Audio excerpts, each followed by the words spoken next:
винаги е имало ферментация, т.е. промяна на това, което е създадено и се случват такива неща чрез разума. Това е не, алкохол е само катализатор. Всичко можеше да се случи след 500-600 години, ако нямаше алкохол. Това е само катализатор. Това съм сигурен 100% вече.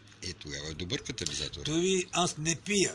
Обаче много алкохолни, катализирани хора са ме катализирали без да искам, без да знам, защото то влияе на другите.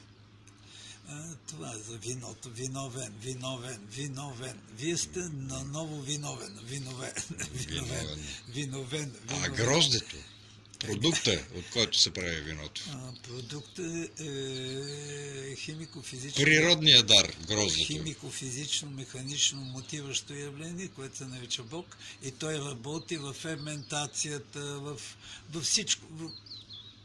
Нищо не се губи, нищо не се печели, само видъмни. Значи все пак, за да има на тази земя този плод грозде, той е... Това е дадено. Нарочно дадено. Не го говори, това не е правилно, забранявам ти, не е нарочно, а е даденост. То е даденост, което го носим.